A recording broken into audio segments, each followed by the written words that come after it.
BNP নিজেকে মনে করতেছে 200-র বেশি আসনে জিতবে। হ্যাঁ, কুজার চিত হয়ে শোয়ার সব, ভূমিধ্বস পরাজয় হবে, এমন এমন পরাজয় হবে যেটা তারা কল্পনাও করেন, এমনকি আমরাও কল্পনা করতে পারতেছি না কি পরাজয় হবে। আইন শৃঙ্খলা রক্ষাকারী বাহিনীর কাজকর্ম, আইন শৃঙ্খলা রক্ষাকারী বাহিনী অত্যন্ত কঠোর থাকবে এই সমস্ত ভোট ডাকাত, চোর বদমাশ, গুন্ডা বদমাশ, সন্ত্রাসী এদের বিরুদ্ধে। নারী আর পুরুষ বাদ দেন, আপনারা যদি আমি বলি পৃথিবী উল্টায় যাবে, জিয়া পরিবারের বাইরে কেউ আপনার দলের প্রধান হবে, আপনি হইতে দিবেন? জামাত ইসলামে হইতে পারে, প্রত্যন্ত সেই নীলফামারীর গ্রামের একটা মানুষ এসেও এখানে হয়ে যাইতে পারে। আমি বাংলাদেশে দুইটা দলের মধ্যে কম্পেয়ার করেছি যে কাদের হাতেই বাংলাদেশটা নিরাপদ থাকবে। আমার মনে হয়েছে যে জামাত ইসলামের কাছে এটা নিরাপদ থাকবে। তাদের এই গেল 1.5 বছরে অনেক টাকা ইনকাম করার সুযোগ ছিল। তাদের শুনেছেন কোনোদিন এই 1.5 বছর না, কোনোদিন শুনেছেন যে জামাত ইসলামের কোনো লোক বিদেশে টাকা পাচার করেছে? এই যে এতগুলো মানুষ তারা মারা গেল, কোনোদিন কেউ দেশ বিদেশে পালিয়ে গিয়েছে শুনেছেন? ভয় দেখায় ভোট কেন্দ্র থেকে বের করে দিবেন? জামাত ইসলামের লোকজনের সাথে সারা বাংলাদেশের মানুষ কেন্দ্রে আপনাদের বিরুদ্ধে দাঁড়াবে যদি কোনো উল্টাপাল্টা যেগুলো বলেছেন এগুলো করার চেষ্টা করেন। আর পুলিশ প্রশাসন চোখের সামনে আপনার করবে।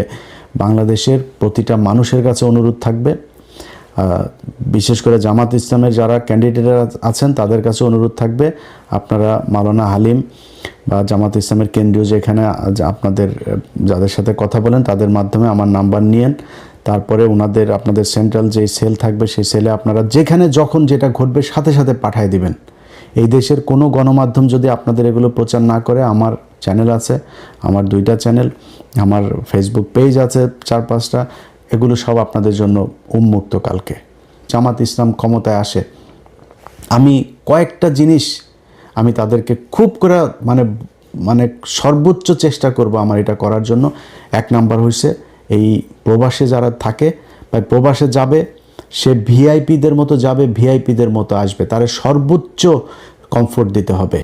যে হসপিটালগুলোতে মানুষ ফ্লোরে শুয়ে থাকে, ভাই আমার দেশের এখন এই মুহূর্তে $34 বিলিয়ন আমার রিজার্ভ দিয়ে যদি আমি বাংলাদেশের মানুষকে বাঁচাইতে পারি, আমার এই টাকা দিয়ে কী হবে? খুব বেশি না, 5টা হসপিটাল করেন আপনি এখান থেকে $3 বিলিয়ন খালি খরচ করেন। আমার $3 বিলিয়ন পদ্মা সেতু করা হয়েছে না, 32 কোটি টাকা দিয়ে 45 কোটি টাকার উপরে গিয়েছে, প্রায় $4 বিলিয়ন $4.5 বিলিয়ন খরচ হয়েছে।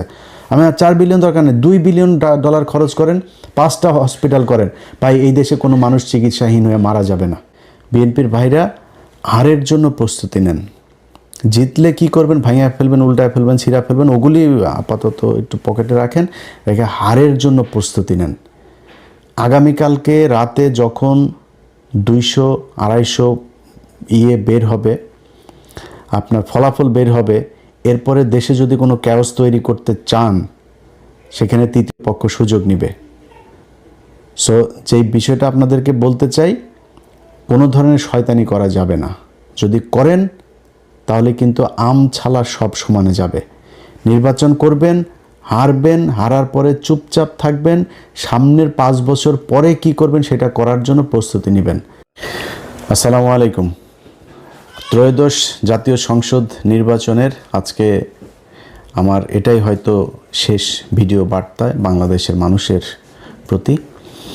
এই ভিডিওতে পিনাকি দাদা আমাদের সাথে আছেন যথারীতি। তো যে কথাগুলো বলবো এই কথাগুলো শোনার পরে যদি আপনার সিদ্ধান্ত নিতে ভুল হয় বা সিদ্ধান্ত নিতে আপনি এরপরেও সমস্যা হয়, তাহলে বুঝতে হবে এটা আপনার সমস্যা, আমার সমস্যা না। আমি খুব ঠান্ডা মাথায়, খুব সহনশীল এবং একদম কোনো পক্ষপাত তুষ্ট না হয়ে কিছু কথা বলবো। কথাগুলো বিএনপি, আওয়ামী লীগ, জামাত, হিন্দু, মুসলমান সবার কাছে অনুরোধ থাকলো শোনার।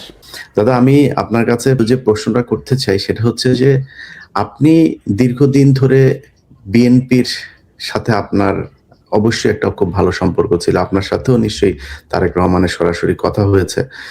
আপনি হঠাৎ করে এই বিএনপি থেকে এত 180 ডিগ্রি সরে আসলেন কেন? প্রথম বিষয়টা হচ্ছে যে বিএনপির সাথে আমার যে রাজনীতির অ্যালাইনমেন্ট সেটা না থাকা, মানে যে কোনো সম্পর্কই তো পলিটিক্যাল অ্যালাইনমেন্টের সম্পর্ক। আমি যে রাজনীতিতে চাই, আমি যে বাংলাদেশ দেখতে চাই, আর বিএনপি যে বাংলাদেশ দেখতে চায়, এই দুইটার মধ্যে তফাৎ।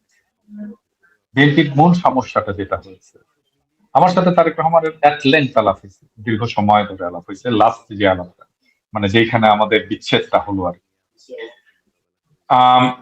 আমি তারেক রহমানকে কয়েকটা সাজেশন দিছিলাম ওই মিটিং এ। এবং আমার সাজেশনটা যদি উনি শুনতেন, তাহলে প্রবাবলি বিএনপির আজকের এই অবস্থাটা হয়। সেটা হচ্ছে যে বিএনপি যেটা চায়, আমি যেটা ওনার সাথে কথা বলে বুঝলাম, সেটা হচ্ছে যে এই যে একটা বিপ্লব হয়ে গেল, আমাকে যে রাষ্ট্রটার সংস্কার করতে হবে, বদল করতে হবে, এটা আগের রাষ্ট্র আর চালানো যাবে না, সেটা উনি মানতে নারাজ। উনি আগের সমস্ত ব্যবস্থা রাখবেন, আগের ব্যুরোক্রেসি, আগের প্রশাসন, আগের জুডিশিয়ারি, আগের সিস্টেম, আগের আইন, আগের সংসদ, সবকিছু আগের মতো। এবং তারপর থেকে আমি তখনই বুঝে গেছি যে এই দল আসলে ক্ষমতা আসতে পারবে না। কারণটা হচ্ছে যে বিপ্লবের পরে তো একটা দেশের জনমানুষ চেঞ্জ হয়ে যায়, মানুষের চিন্তা চেঞ্জ হয়ে যায়, মানুষের ভাবনা চেঞ্জ হয়ে যায়, অ্যাসপিরেশন চেঞ্জ হয়ে যায়, আকাঙ্ক্ষা চেঞ্জ হয়ে যায়, স্বপ্ন চেঞ্জ হয়ে যায় একটা বিপ্লবের পর। ওইটাকে বিএনপি আর ধারণ করতে পারবে না, পারেও নি।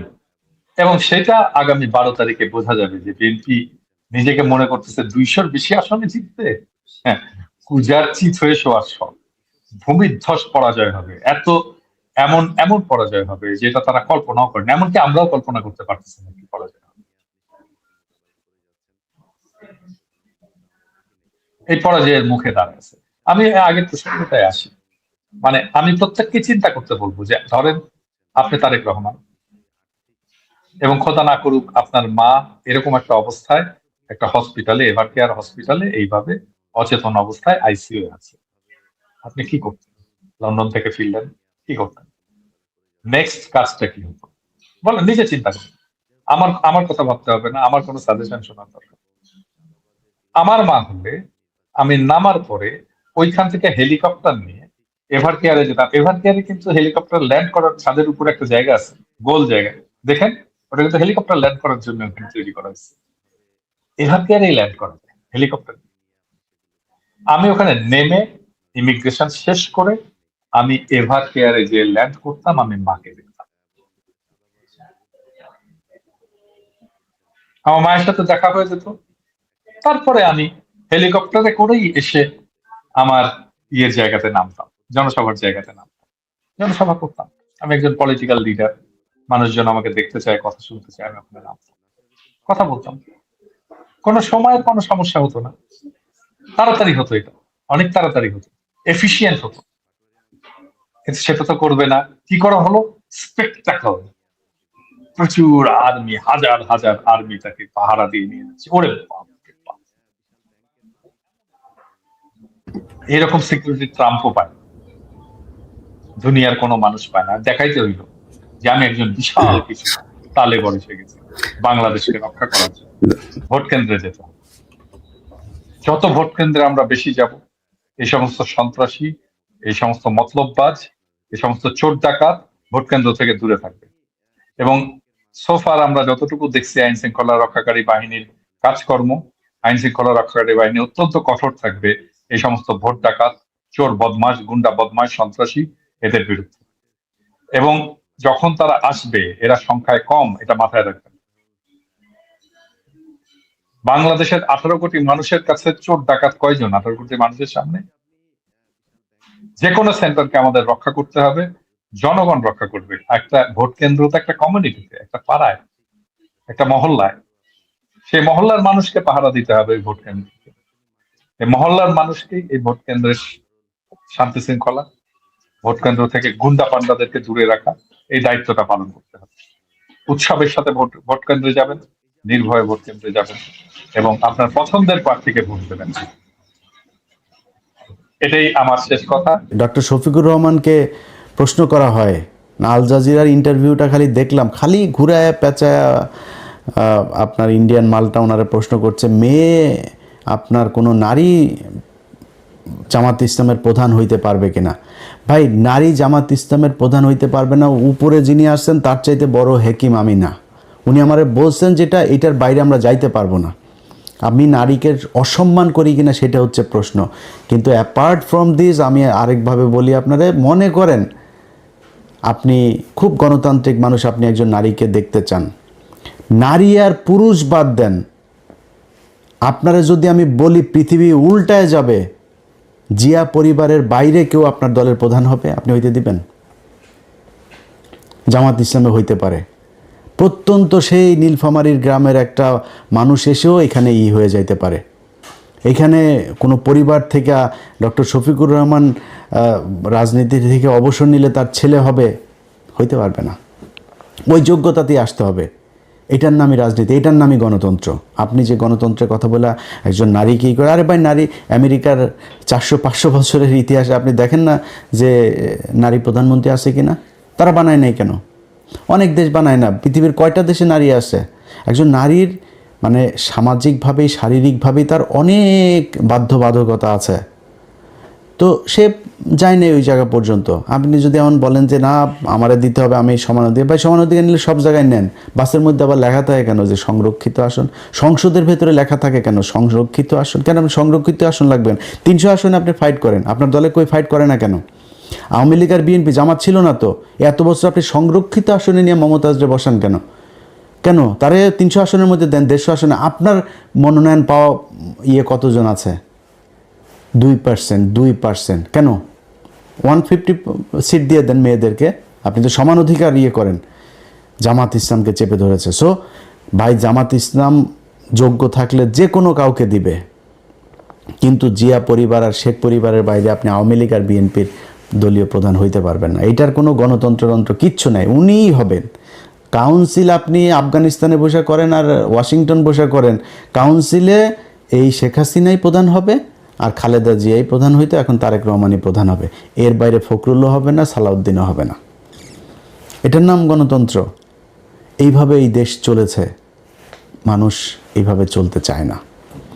আপনি আমার ভিডিও বন্ধ করে দিয়া তারপরে মানুষকে যেটা বুঝাইতে চাচ্ছেন সেটা যে মানুষ বুঝে নাই, বুঝবে না, এটা লঞ্চঘাট, রেল লাইন, বাস স্ট্যান্ড যেখানে যেখানে আছে ওইখানে যায় খোঁজ নেন। মানুষ যে যাচ্ছে, মানুষের চোখের দিকে তাকে। আজকে একটু আগে এক এমপি ক্যান্ডিডেটের সাথে কথা হচ্ছিল ঢাকার, তো ওনার কথাবার্তা শুনে, উনি আবার খুব বড় একজনের করছেন, হেভিওয়েট জামাতের এক প্রার্থীর আপনার প্রতিদ্বন্দ্বিতা করছেন, তো শুকাই গেছে একদম কথা। যেমনি আমার সাথে কথা বলে ওইভাবে কথা বলে না। আজকে খুব মনে হইলো যেন একদম নীরব, মানসিকভাবে ভেঙে পড়েছে এরকম। রাস্তাঘাটে গেলে তো ভাই একজনের সাথে ভোট চাইলেই বোঝা যায় সে কি দাঁড়িপাল্লায় দিবে না ধানের শীষে দিবে, কারে দিবে বুঝে না। এটা ওনারা রাস্তাঘাটে দেখে না। এই যে বাসে ওঠা, ট্রেনে ওঠার লোকগুলির কি এইখানে কি এমপি সাহেব করেছে, লোক দিয়েছে যে তোমরা যাও মিছিল করতে করতে? পুরো ট্রেনের ছাদের সবাই দাঁড়িপাল্লার মিছিল করে, পুরো লঞ্চের ছাদের সবাই দাঁড়িপাল্লার মিছিল করে। আপনার লোক নাই? কই আপনার লোক নাই, তাই আপনার কেউ মিছিল করারও লোক নাই। এটাই হচ্ছে রাজনীতি। এই মানুষ এটা বুঝতে শিখেছে যে এই দেশে এই রাজনৈতিক দলগুলো 54 বছর শুধু আমাদেরকে চুষে খেয়েছে, এদেরকে দিয়ে আমার এই দেশের কোনো উন্নতি হবে না। যারা এখনও বুঝতে পারে নাই তাদেরকে একটু কথা বলি, ভাই আপনাদের এই যে আজকে যেই অবস্থায় এসে আমি সরাসরি দাঁড়িপাল্লার পক্ষে ভোট চাচ্ছি, এটার জন্য অনেক নিজের সাথে নিজে অনেক দিন ধরে যুদ্ধ করছে যে কি করা উচিত। ব্যক্তিগতভাবে হ্যাঁ, যদি বিএনপির পক্ষে করতাম তাইলে হয়তো বিএনপি যদি ক্ষমতায় আসতো তাইলে একটু মোটামুটি থাকতে পারতাম, কিন্তু দিনের পর দিন তাদের যে আচার আচরণ, কথাবার্তা, শেখ মুজিবের প্রতি প্রীতি, সেই 5 তারিখের পর থেকে তারা এগুলো করছে।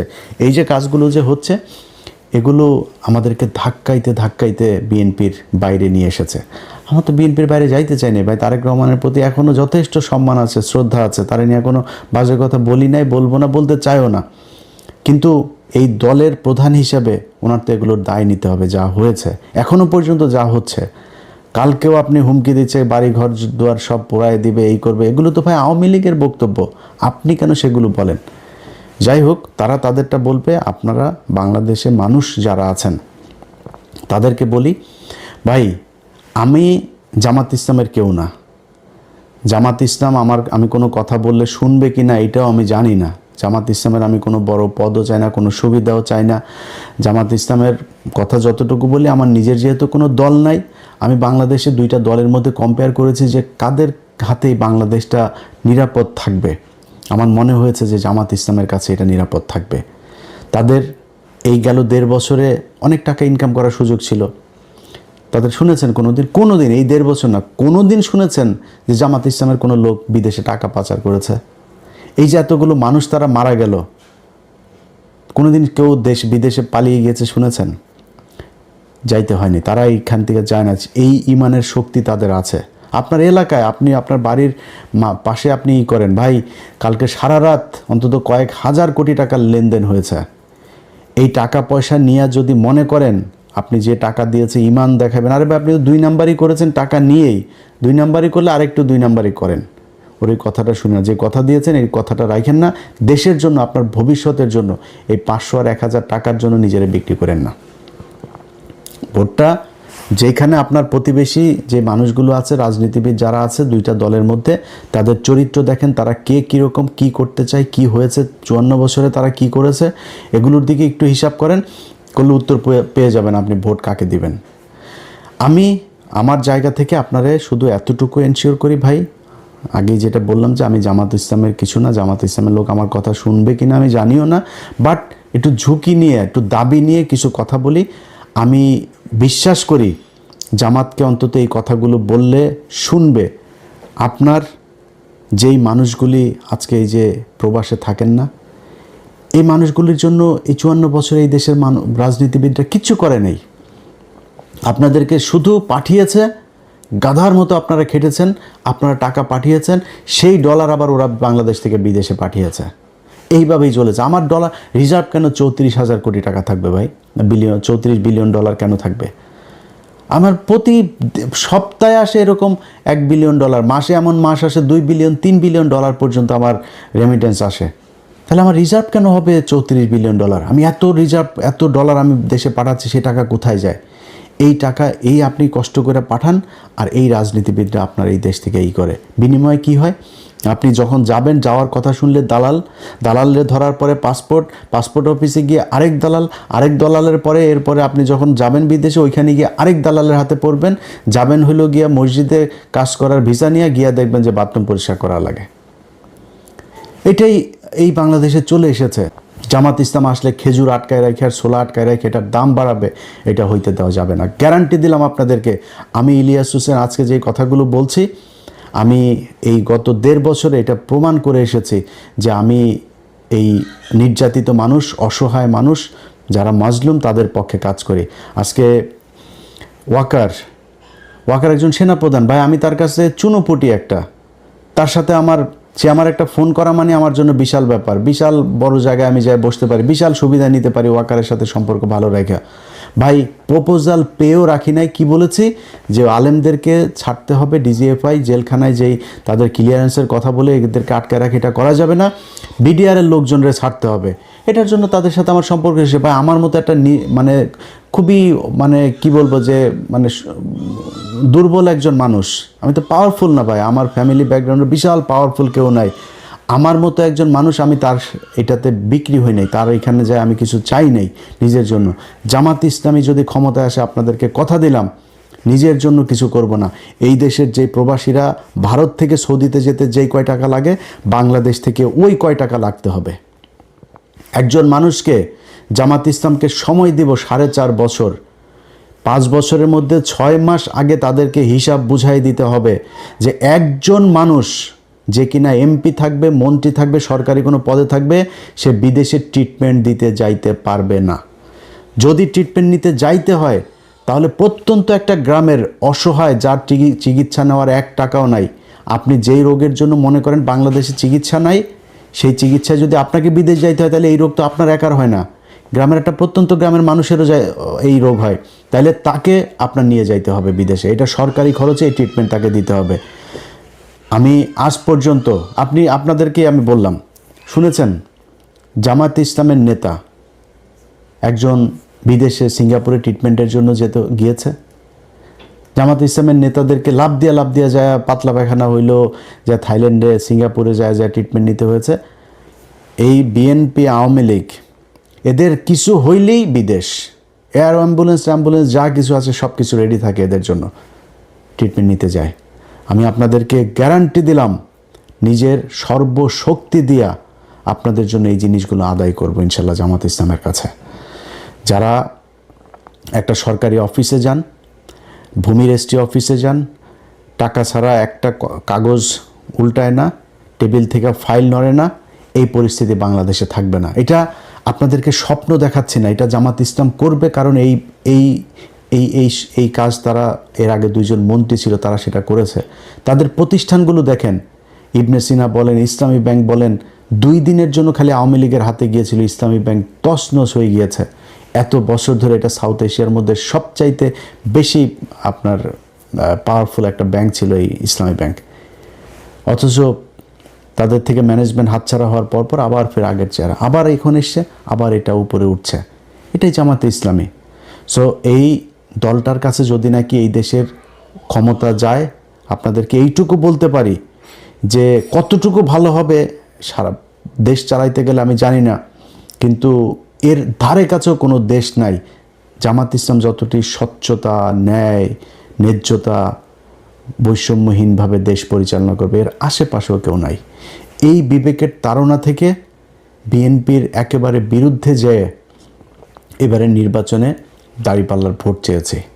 আপনার নিজের প্রয়োজনে, আপনার দেশের প্রতি যে দায়িত্ববোধ, ভালোবাসা, আপনার নিজের পাওয়ার জন্য, আপনি যেই বাজারে দোকান আছে আপনাকে চাঁদা দিতে হয় না, আপনি রাস্তায় একটা বাস চলে আপনাকে চাঁদা দিতে হয় না, একটা লেগুনা চালান, টেম্পো চালান, সিএনজি চালান, চাঁদা দিতে হয় না, ফুটপাতে একটা দোকান আছে, দিন শেষে 300-500 টাকা ইটি করে তারপরে সারাদিন ধুলা বালু এগুলোতে দাঁড়ায় থাকে এই করেন, সেইখান থেকেও 100 টাকা দিয়ে দিতে হয়। এই মানুষগুলোকে দিতে হবে না। আমি গ্যারান্টি দিলাম আপনাদেরকে, পৃথিবী বাংলাদেশ 5 বছরের জন্যই না, আরও হাজার হাজার বছরের এই পৃথিবী। আপনারা বেঁচে থাকবেন, আল্লাহ যদি বাঁচায় রাখে, আমরা হয়তো আরও 2-4-10 বছর যদি বেঁচে থাকি তাহলে দেখব এই 5 বছর জামাতে ইসলামীকে দিয়ে দেখেন যে এই দেশের চরিত্র পাল্টায় কিনা, এই দেশে আপনার যে অধিকার, যে নাগরিক অধিকার, সেই অধিকার আপনি পান কিনা। যারা নির্বাচনে দায়িত্ব পালন করছেন তাদের ভেতরে অনেক, বিশেষ করে ওসিদের ভেতরে, ইন্সপেক্টর, পুলিশের ঊর্ধ্বতন অনেক অফিসার আছে, সৎ মানুষ, অনেক অফিসার। বিশেষ করে আমার এই দিন একজন, আমি গত একটা প্রোগ্রামে বলেছিলাম যে পুলিশ মানেই ঘুষখোর, এটা বলার পরে আমার এক এসপি ফোন করেছিল, বলে যে ভাই আপনি আজকে যে কথাগুলো বলেছেন চমৎকার কথা বলেছেন, শুধু একটা কথা ভাই খুব আপত্তিকর, যে পুলিশ মানেই ঘুষখোর। তা বললাম তাহলে কি, পুলিশ কি? বলছে ভাই আপনি কি জানেন যে পুলিশের কত পুলিশ সদস্য যে অনেস্ট? তা বললাম ভাই কোথায় অনেস্ট? প্রতিটা থানার মধ্যে এসআই, কনস্টেবল, ওসি সবই তো ভাই ঘুষ খায়। আমার যদি এটারে ক্যাটাগরিক্যালি আপনি বলতে বলেন 99.9% তারা ঘুষ খায়। কয় ভাই এটাই তো পুলিশ না, পুলিশের হেডকোয়ার্টারে পুলিশ, পুলিশের এসবিতে পুলিশ, আর্ম পুলিশে পুলিশ, সিআইডিতে পুলিশ, এরা তো ভাই ঘুষ খায় না সবাই। এখন কথা হইলো যে আমি যাদেরকে মাঠে পাই, আমি তো থানার পুলিশকেই মাঠে পাই, আমার পাসপোর্ট আনতে যাই সেই তাকে আমি মাঠে পাই। এই মানুষগুলো যখন ঘুষ খায় তখন আমার কাছে মনে হয় সবাই ঘুষ খায়।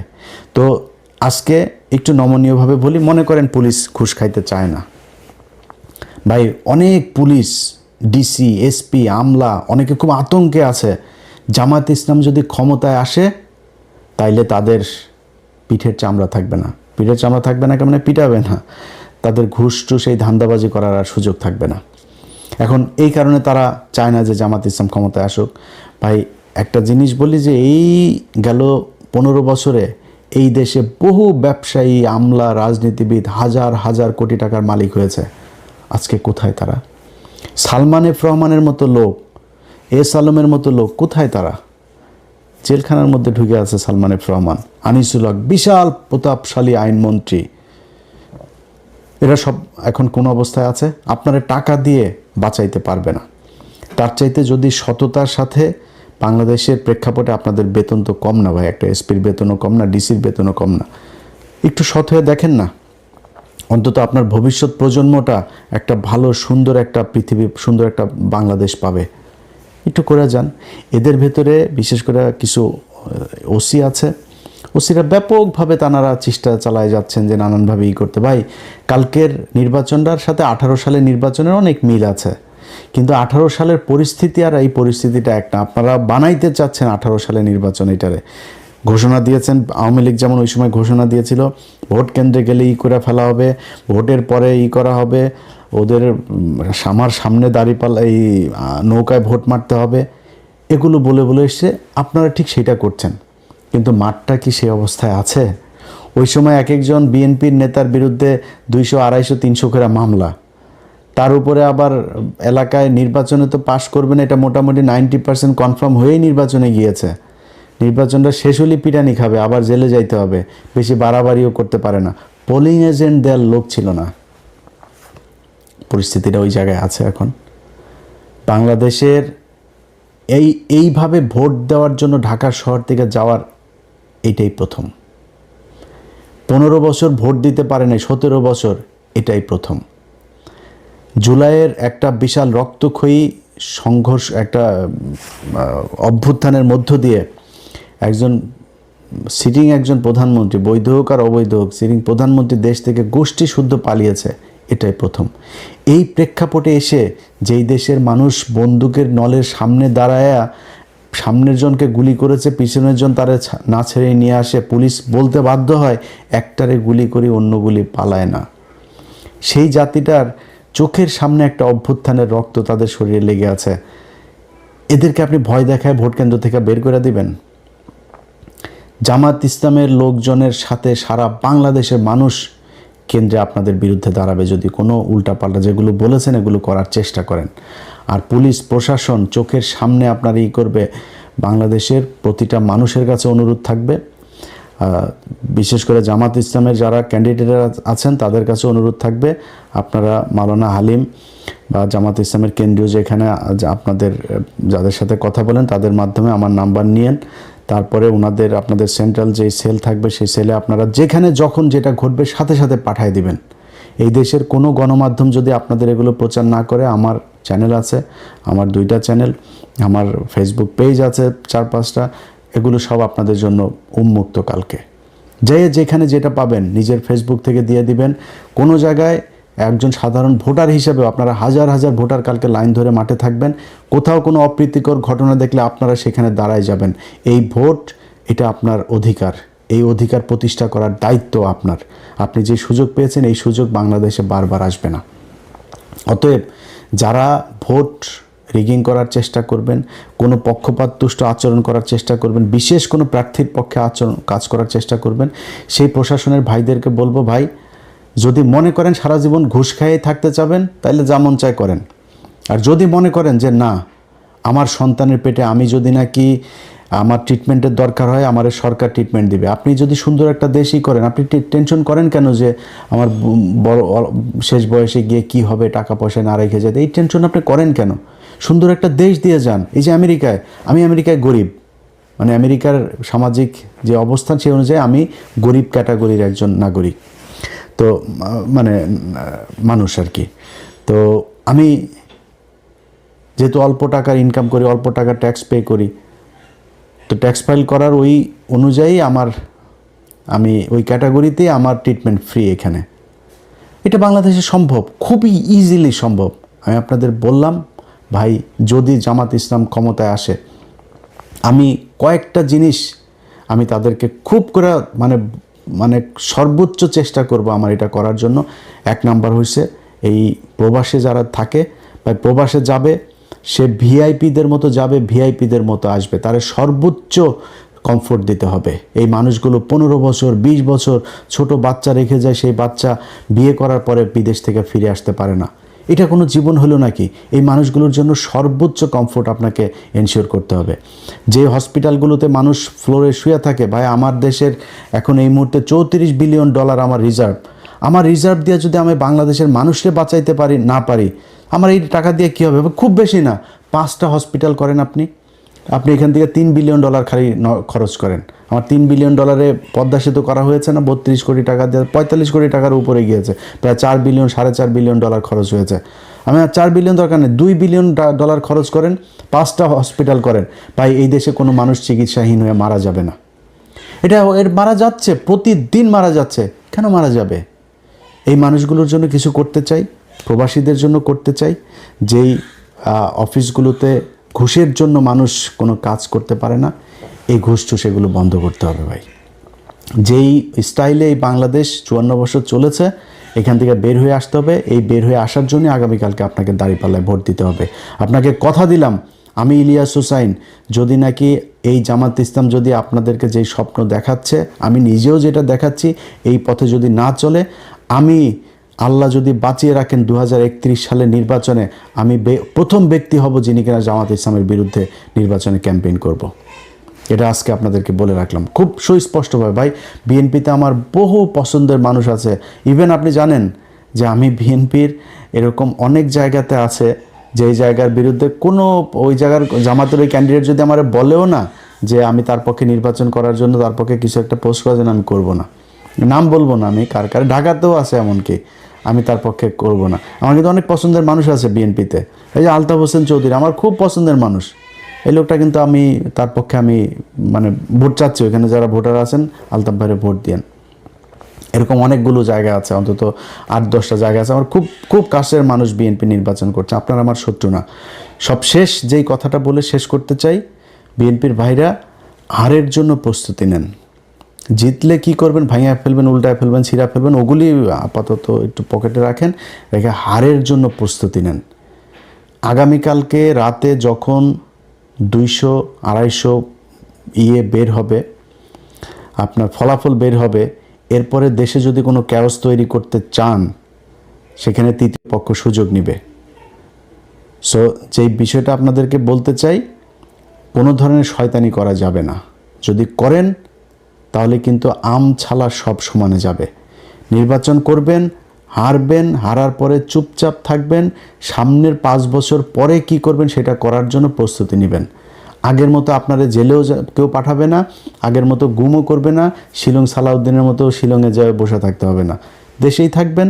এই জামাত ইসলাম আপনাকে যথেষ্ট সম্মান করবে, যথেষ্ট সম্মান করা হবে আপনাদেরকে। কোনো এই অ্যাগ্রেসিভ কোনো কিছু, কোনো সিদ্ধান্ত, কোনো ধরনের আচরণ আপনাদের সাথে জামাত ইসলাম ক্ষমতায় গিয়ে করবে না, আমি আপনার গ্যারান্টি দিলাম এটা। সো নির্বাচন সাধারণ মানুষ যাকে সমর্থন দেয়, যার প্রতি তাদের ভোট দেয়, সে বাংলাদেশে নির্বাচিত হবে। তারা দল গঠন করবে, সরকার গঠন করবে, তারা দেশ পরিচালনা করবে, বাকিটা বিরোধী দল হিসেবে থাকবে। আপনারা যে এই মুহূর্তে 2025-26 সালে যে আপনারা নির্বাচন করছেন, এটা করার কথা ছিল, আপনারা ছেড়েই দিয়েছিলেন। 24-এ হয়েছে, আবার 29-এ হবে, আওয়ামী লীগই আসবে। আজকে নির্বাচন করতে পেরেছেন, এইটাই বিশাল ব্যাপার। জেলখানা থেকে বাবর ভাইয়ের বের হওয়ার কথা ছিল না, বের হয়েছেন। বের হয়ে তারপরে আপনি যে নির্বাচন করছেন, এটা মিরাক্কেল, এটা আল্লাহ নিজে আপনাকে দান করেছে। ওই জায়গা থেকে আওয়ামী লীগের মতো দানব নাই, আপনি বিরোধী দল হিসাবেও একটা ক্ষমতা নিয়ে আছেন দেশে, এটাই আপাতত অনেক বড় কিছু। দল গুছান, দলের যে সমস্যা আছে, যেগুলো মানুষ পছন্দ করে না সেগুলো বন্ধ করেন, বাদ দেন, দিয়ে নতুন করে তৈরি করেন। ভালো কিছু করলে জামাত ইসলামের যেই সমস্যাগুলো থাকবে এই 5 বছরে, এগুলো বিরুদ্ধে একটা জনমত তৈরি করবেন, করে মানুষকে বুঝাবেন যে আমরা এগুলো কাটায় উঠতে চাই, এই করবে, এবং আপনার কার্যক্রম দেখেই বুঝবে যে আপনি আসলে ভালো কিছু করবেন কিনা। টাকা পয়সা নিয়ে, মনোনয়ন দিয়া, টাকা পয়সা নিয়ে ধান্দাবাজি করে তারপরে দল গঠন করে চোর বাটপার ঋণ খেলাপিরে দিবেন, তারপরে চাঁদাবাজদের বহিষ্কার হওয়া লোকজনরা আবার ফের দলে ফিরায় না তার মনোনয়ন দিবেন, এইভাবে তো ভাই মানুষ আপনারা পছন্দ করবে না। সো দল করতে হইলে জামাত ইসলাম অনেক খারাপ, জামাত ইসলামের কোনো বহুত সমস্যা, যা মনে চায় আপনি মনে করেন। জামাত ইসলাম নিজের টাকায় রাজনীতি করে, মানুষের দোকান থেকে টাকা তুলে চাঁদাবাজি করে রাজনীতি করে না। আপনারা সেই ব্যবস্থা করতে হবে। আপনার দলের মানুষ টাকা দিয়ে রাজনীতি করবে, যেদিন দলের মানুষ দলের টাকা দিয়ে রাজনীতি করবে সেদিন আপনার ঘরের সামনে এই বালুর ট্রাক বসায় রেখে আসতে পারবে না, ওইটারে উল্টায় ফেলবে। কারণ ওর দল করে ওর নিজের টাকা দিয়ে, নিজের খরচ দিয়ে। এক একজন রোকন নিজের প্রতি মাসের বেতনের 5% দিয়ে দেয়। 1 লাখ টাকা যে বেতন পায় সে 5,000 টাকা দলকে দিয়ে দিতেই হবে, বাধ্যতামূলক। সে দল থেকে কোনো কিছু নেয় না। এটা হচ্ছে তাদের রাজনীতি। সেই ধরনের একটা দলের সাথে আপনি কম্পিটিশন করবেন, আপনার তো এরকম কোনো কিছু জিনিস তো আপনাকে উদ্ভাবন করতে হবে, করে তারপরে নতুন করে আপনাকে দল গুছাইতে হবে। বাংলাদেশের মানুষ যা চায় সেটা বুঝাইয়া সেটা বাংলাদেশের মানুষের সামনে উপস্থাপন করবেন। মানুষ যদি মনে করে ক্ষমতায় আসবেন, এর তো কোনো স্বৈরাচার নাই, এখানে বিশাল আকারের কোনো কিছু নাই। যা বলা হচ্ছে আগে থেকেই যে যদি সুষ্ঠু এবং কি যেন বলে, এই হইলে আমরা নির্বাচন মানব। আগে থেকে হারলে কি বলবে, এটার মোটামুটি একটা দিয়ে দিল যে হেরেই তারপরে বলবে যে নির্বাচন সুষ্ঠু হয়নি এনে ওইটা বলেন। এই দেশে কোনোদিন বিরোধী দলে গিয়ে কেউ নির্বাচন মানে নাই, কারচুপি ছাড়া বলেও না। আপনারা ওইটাই বলবেন, বলেন, সমস্যা নাই, কিন্তু বেশি বাড়াবাড়ি করা যাবে না। যদি বাড়াবাড়ি করেন, আওয়ামী লীগ আছে, ডিজিএফের একটা গ্রুপ আছে, তারা কিন্তু ঝামেলা বাঁধাবে। এটা আজকে বলে রাখলাম। চুপচাপ থেকে সুন্দরভাবে একটা মানে সুষ্ঠু পরিবেশে নির্বাচন হবে। নির্বাচন শেষে দল গঠন করে সরকার গঠন করবে, যে কোনো একটা দল তারা করবে। আবারও সবশেষ আপনাদের কাছে আপনার নিজের বিবেকের কাছে প্রশ্ন রেখে গেলাম। দুইটা দল নির্বাচনে এবার প্রতিদ্বন্দ্বিতা করছে। যেই দলটারে আপনার মনে হয় আপনার বাড়ির পাশের যেই মানুষটা দেখে দুইজনকে এক জায়গায় দাঁড় করাবেন, করায় চিন্তা করবেন কোন মানুষটাকে আপনার ভোট দেওয়া উচিত, তাকেই দিয়েন। আমার কথা শোনার দরকার নাই। আল্লাহ হাফেজ।